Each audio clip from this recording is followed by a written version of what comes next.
تخيلي بقى تبقي خارجة انت وصاحبتك كده في سهرة بالليل، وفجأة يقابلكوا شخص على هيئة كائن مهرج، والشخص ده دايما ساكت وما بيتكلمش، بس نظراته ليهم كانت كفيلة ترعب اي حد، وخلال دقايق حياتهم اتحولت لكابوس. لكن الصدمة الحقيقية يا صديقي ان الشخص اللي كان واقف ده وبيقولوا عليه مهرج ما كانش انسان، ده كان كيان شيطاني مرعب، وده اللي هنعرفه مع بعض في رواية النهاردة. علشان كده بلاش حرق كتير ويلا بينا نبتدي الرواية بتاعتنا. بتبدأ روايتنا ببرنامج تلفزيوني، والمذيعة مستضيفة الناجية الوحيدة من مجزرة الكلاون، وده طبعا بعد ما فاقت من الغيبوبة بتاعتها، ودي اللي استمرت حوالي سنة كاملة، وعندها خوف من مواجهة الناس والمجتمع، خصوصا بعد التشوهات الخلقية اللي نتجت عن الحادثة دي، وخلت الناس تخاف من شكلها وخصوصا الأطفال، وعلشان كده بتفضل إنها تعيش في عزلة بعيدة عن الناس. وعرفت المذيعة إنها شافت القاتل ده واسمه ذا كلاون أو المهرج، وهنا بنشوف واحد لابس لبس المهرج ضرب التلفزيون بتاعه برجله كسره، والمذيعة عرفتها إن جثته اختفت تاني يوم من أوضة الطبيب الشرعي، ومحدش فاهم هي اختفت إزاي. أما المهرج في الوقت ده فلبس هدومه وحط مكياجه وشكله كده وراه طلعة. والمذيعة بعد ما خلصت الحلقة ودخلت أوضتها وكانت بتكلم جوزها في التليفون، حكت له قد إيه إن هي كانت خايفة منها ومتوترة أحسن تعمل فيها حاجة، لكنها طلعت هادية جدا ومسالمة، هو شكلها بس اللي صعب ويخوف شويتين. وفي الوقت ده بقى سمعت صوت جاي من الدولاب، لكنها لما بصت ما لقيتش حد، ولسه بتلف وشها الناحية التانية خرجت علشان الست المشوهة، وأنهت حياتها بطريقة مرعبة جدا، وكانت بتضحك وكأن في كيان شيطاني كان مأثر عليها. وعلشان نفهم اللي حصل لها هنرجع كده لليلة الهالوين اللي حصلت فيها الحادثة، وبنشوف بنتين خارجين من حفلة الهالوين وشاربين خمرة ومش عارفين يسوقوا العربية، واتفقوا انهم ياكلوا يمكن يفوقوا شوية. وفي الوقت ده بقى شافوا المهرج وبصلهم وفضلوا يرخموا عليه ويهزروا مع بعض ويكلموه، لكنه في لحظة اختفى من قدامهم. وهنا البنتين دخلوا للمطعم علشان ياكلوا، وفي اثناء ما كانوا بيحكوا دخل عليهم الراجل اللي شبه المهرج ده وشايل في ايده كيس اسود كبير، وقعد على الترابيزة اللي قصادهم وفضل يعمل حركات مرعبة جدا، لدرجة ان واحدة من البنتين دول واللي اسمها تارا خافت منه وكانت عاوزة تمشي. اما البنت اللي اسمها دي صاحبتها التانية فراحت له وطلبت منه تتصور معاه، لكنه ساكت وما بيتكلمش، وعلشان كده اعتبرت ان سكوته ده جواب بالموافقة، وقعدت على رجله وتصورت معاه بدون اي رد فعل منه، مع ان صاحبتها بقى ميتة في جلدها. وبعد ما رجعت لترابيزتها جاله الويتر وسأله عن طلبه، لكنه ما بيردش على حد، وبرضه في نفس الوقت ده ما شالش عينه من على البنت اللي خايفة منه. وبعد ما الويتر سابه ومشي قام المهرج من مكانه وخد عملة معدنية كانت موجودة على ترابيزة تانية ودخلها في ماكينة الحلويات ولف البقرة، ومن حسن حظه طلع له خاتم فخده وراح للبنت اللي خايفة منه وركع تحت رجليها ولبسه لها، وبعدها سابها ومشي. وصاحبتها اللي اسمها دي بقت مستلطفة جدا، وفي الوقت المناسب العامل جاب لهم البيتزا وعرفهم ان هو موجود وما يخافوش من حاجة وهو هيتصرف معاه. ولما مشيوا البنتين استغربوا الكيس اللي سابه المهرج وعاوزين يعرفوا يا ترى في ايه، وفجأة سمعوا صوت عامل المطعم بيزعق وبيضرب في المهرج ده، وطردوا بره المطعم ورجع رماله الكيس بتاعه. والغريبة بقى ان المهرج ما عملش اي رد فعل، ولكنه وقف ورا الباب وشاور لها باي باي ومشي. البنتين بقى خلصوا اكل ومشوا، والبنت اللي اسمها دي بتتريق على صاحبتها لان الراجل الغريب ده شكله معجب بيها ودخل المطعم برضه وراها، وحتى الخاتم اللي كسبه اداهولها على الرغم من انها مرعوبة منه. وفضلوا يضحكوا لحد ما وصلوا العربية بتاعتهم، وطبعا في الوقت ده خلاص فاقوا وهيعرفوا يسوقوا، لكن اللي ما كانوش عاملين حسابه انهم هيلاقوا عجلة العربية نايمة، وطبعا مش هيعرفوا يمشوا غير لما يغيروها. وتارا مسكت التليفون واتصلت باختها علشان تساعدهم. اما في المطعم فعامل التنظيف كان مستغرب من القذارة اللي مالية الحيطان ومش عارفين مين اللي عمل كده، وعامل التنظيف نادى على الويتر وده علشان يجيب حد يساعده لكنه ما بيردش. وفي الوقت ده اخت تارا ردت عليها وعرفتها انها مش هتقدر تروح لها علشان عندها امتحان الصبح، لكن مع اصرار اختها وانها محتاجه لها تاخدهم ضروري وعربيتهم عطلانه ومش عارفين يتصرفوا وافقت وهتروح لها فعلا. اما تارا ودي فكانوا قاعدين في العربيه وبيفكروا ان المهرج اللي هو ممكن يكون السبب في اللي حصل لعربيتهم ده، وخصوصا ان هو عارف انها عربيتهم ودخل وراهم المطعم، لكن دي مش مصدقه ان هو ممكن يعمل كده وهتكون ايه مصلحته يعني، ما يمكن يمكن دست على مسمار وهي ماشية ولا حاجة. ورجعنا تاني للمطعم، وعامل التنظيف خلاص نظف كل القرف اللي كان في المكان، وعمال يدور في المكان كله على زميله، لكن للأسف مش موجود. وفجأة بقى الصدمة الكبيرة لما شافه لازق في الفرن ومقتول بطريقة مرعبة جدا، والمهرج ده واقف وراه. عامل التنظيف جري على السكينة علشان يدافع عن نفسه، لكن المهرج أذاه في ايديه وبعدها خلص عليه بطريقة مرعبة ووحشية. اما سارة وصاحبتها فلسه في العربية وبتحاول تقنعها ان الشخص ده شكله مرعب وشك فيه، اما دي فشايفة العكس، وان هو حد لطيف جدا وممكن يكون بس لابس كده علشان الهالوين. وطبعا كل ده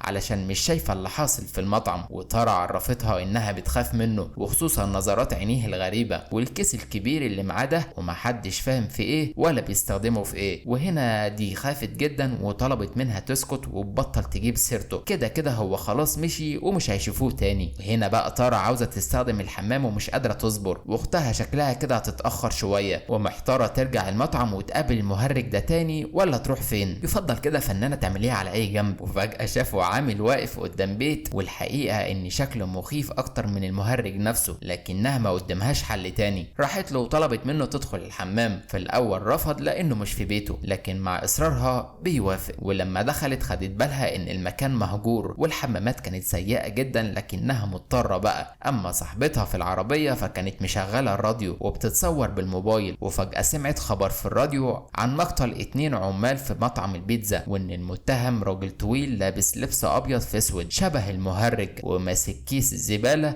اسود كبير جدا في ايديه. دي لما سمعت الخبر ده اتصدمت وفتحت تليفونها واتأكدت من شكل المهرج من الصور اللي اتصورتها معاه. وبعدها باب العربية اتفتح ولقت المهرج ده قاعد جنبها. دي فضلت تصرخ من الصدمة. اما تارا صاحبتها فلما خرجت من الحمام سمعت اصوات غريبة جاية من بعيد، مشيت ورا الصوت لحد ما وصلت للأوضة، فتحتها ودخلت لقت فيها اطارات عربيات كتير جدا. وفجأة الصوت قرب منها، خافت ورجعت لورا لكنها خبطت في حد وراها. بصت لقتها واحدة ست شكلها مش طبيعي وكأنها مسيطر عليها كيان خفي. الست دي طمنتها واتأسفت انها خوفتها ورحبت بيها وكانت فاكراها المستأجر الجديد، وطلبت منها تهدى علشان بنتها نايمة وما تزعجهاش. وهنا تارا بصت لبنتها لكنها مش حقيقية، ده عروسة والست دي مصرة انها بنتها. وهنا تارا خافت جدا وجريت على بره البيت، لكن للأسف لما خرجت لقت المهرج مستنيها قدام البيت وهجم عليها. تارا خافت وقفلت الباب في وشه وجريت لجوه المخزن ده من تاني واستخبت ورا عربية، وبعدها دخل وراها وكانت شايفاه وهو بيدور عليها في كل مكان وفي ايده آلة حادة وشكله كده مش ناوي على خير. وفجأة هجم عليها وضربها في رجليها وكان عاوز ينهي حياتها، لكنها قاومته وضربته بالآلة اللي كانت معاه وقامت جريت على الباب وفضلت تخبط عليه جامد جدا علشان حد ينقذها، لكن للأسف محدش سامعها ولا شايفها. وبعدها رجعت تاني واستخبت وكانت ماسكة في ايديها أداة تدافع بيها عن نفسها. وفي الوقت ده بقى المهرج قلب عليها الدنيا. اما اختها فلسه ما وصلتش عندها، وهي في العربية سمعت في الراديو خبر المهرج اللي قتل 2 عمال في مطعم بيتزا، وطبعا قلقت جدا وخافت. اما اختها تارا فلسه بتحاول تهرب من المهرج المجنون ده، وهنا قدرت تخرج من المخزن وجريت على الباب، لكن للاسف مقفول بجنزير حديد. سابت الباب وجريت لفوق مسكت التليفون وده علشان تكلم حد ينقذها، لكنه برضه السلك مقطوع. فضلت تجري ولحسن حظها شافت العامل اللي دخل لها البيت، نادت عليه لكنه للأسف حاطط السماعات في ودانه ومش سامع حاجة. انت كده كده بنت فقرية. وفجأة ظهر المهرج من وراها وشدها بعيد عن العامل وحقنها بمهدئ في رقبتها وخدها معاه على تحت وربطها في الكرسي. وتارا بتصرخ بصوت عالي وهي شايفاه بيفضي ادواته من الكيس وكلها ادوات حادة. وبعدها خد منشار يدوي وشد الستارة ووراها صاحبتها وهي متعلقة قبل ما يخليها 2. تارا شافت المشهد ده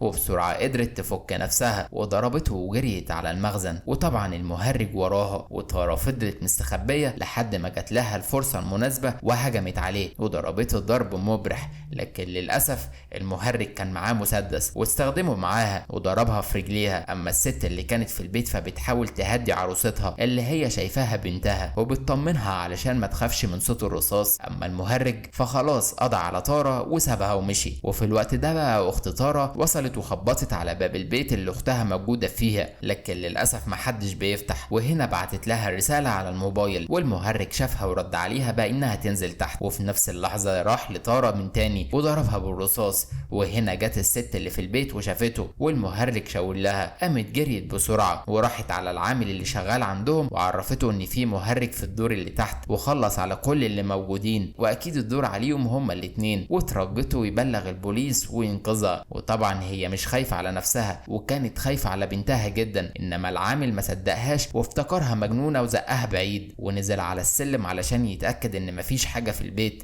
وخرج تليفونه علشان يتصل على صاحبه. لكن المفاجأة المهرج هجم عليه وعمل فيه زي ما عمل في الباقيين وبعدها كسر التليفون. واخيرا بقى اخت طارة وصلت لقضاها. وفي نفس الوقت الست المجنونة بتدور على بنتها ومش لاقياها، دخلت مخزن وهنا شافت المهرج قاعد على الارض وشايل بنتها على رجله. الست قربت منه وفضلت تستعطفه وترجته ان هو ما يأذيش بنتها اللي ملهاش غيرها في الدنيا. وهنا بقى قربت اكتر وحطت ايديها على وشه، والغريبة ان هو كان هادي جدا معاها والست حضنته ونام في حضنها زي الطفل الوديع. وفي اللحظة دي بقى وصل صاحب العامل اللي اتصل بيه وواقف له على الباب. اما اخت طارة فلسه بتدور على اختها وصاحبتها، ولما رنت عليهم سمعت صوت الموبايل تحت، نزلت علشان تدور عليهم واتصدمت لما شافت البنت اللي اسمها دي وهي متعلقة بالمنظر ده. خرجت جري وفضلت تدور على اختها، وهنا سمعت صوت جاي من مكان تاني، نزلت وراحت تدور على اختها وشافتها واقعة على الارض والست المجنونة منهي حياتها. مسكت ايد اختها علشان تنقذها، لكن للاسف ما كانتش اختها، كان المهرج نفسه. البنت سابته وجريت استخبت وهو وراها طبعا ومش عاوز يسيبها. اما العامل فلسه بيخبط على صاحبه وبيتصل عليه وزهق خلاص ومشي. وبعدها بقى افتكر ان المفتاح تحت الدواسة ورجع لقضاه وفتح الباب ودخل. وبمجرد بقى ما دخل جوه البيت شاف الارض متغرقة نزيف في كل مكان ولقى عروسة الست المجنونة مرمية على الارض. ولما مسكها اتفاجئ بالمهرج جاي من وراه وانهى حياته بطريقة مرعبة. اما اخت طارة في الوقت ده فخرجت من الاوضة اللي محبوسة فيها وحاولت تهرب من الباب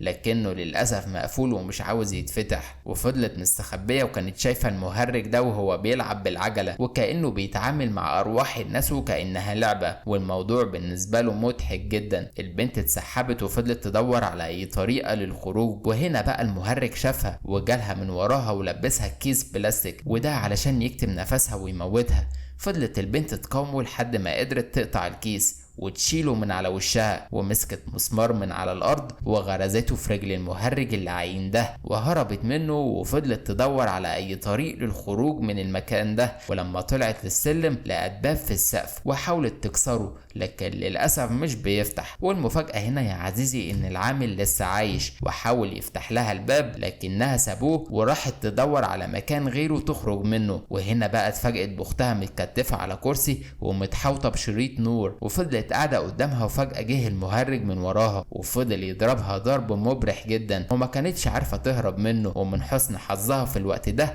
جه العامل اللي كان في الدور اللي فوق وضرب المهرج وانقذها منه وفضل يجري معاها لحد ما دخلوا اوضه وقفلوا على نفسهم. وهنا بقى اتصل بالشرطه وبلغ عن الواقعه وطلب منهم يجوا علشان ينقذوهم، وبعدها خد البنت معاه علشان يهربوا من المجرم ده ووعدها ان هو هيحميها منه. وفي الوقت ده المهرج شافهم وهجم على العامل وقضى عليه بطريقه مرعبه برضه وبشعه، وبرضه فضل يضحك وهو مستمتع. اما البنت فحاولت تكسر الباب علشان تهرب منه والمهرج بيقرب منها، ولحسن حظها قدرت تكسر القفل الحديد وتهرب منه قبل ما يأذيها، وفضلت تجري علشان تخرج لبره لكن للأسف كل البيبان مقفولة. لكن لحسن حظها قدرت تهرب من فتحة صغيرة جدا موجودة في الباب، والمهرج حاول يخرج وراها لكن للأسف ما قدرش ان هو يخرج من الفتحة لكنه قدر يمسكها من شعرها. البنت فضلت تشد في نفسها لحد ما قدرت تفلت منه وفضلت تصرخ فيه علشان يسيبها في حالها، وفجأة اختفى من ورا الباب وهي حاولت تخرج من الباب التاني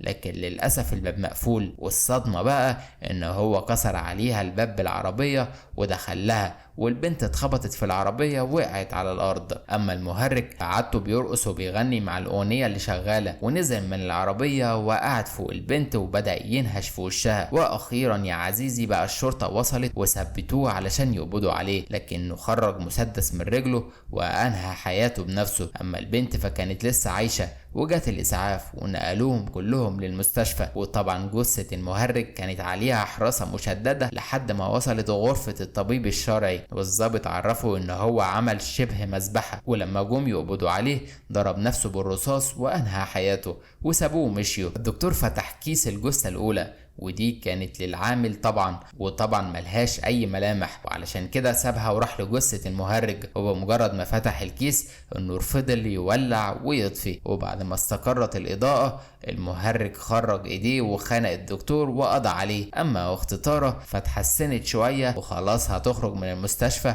واتكتب لها عمر جديد، لكن للأسف اللي حصل لها كان يفوق كل تخيلات البشر، ووشها للأسف من آثار الكائن ده بقى مشوه بطريقة خلت الناس كلها تبعد عنها. اما المهرج فلسه هيكمل اللي بدأوا في اول الفيلم، وهتفضل السلسلة ماشية على كده. وبكده يا عزيزي قناة جن فيلم يكون خلص فيلم النهاردة.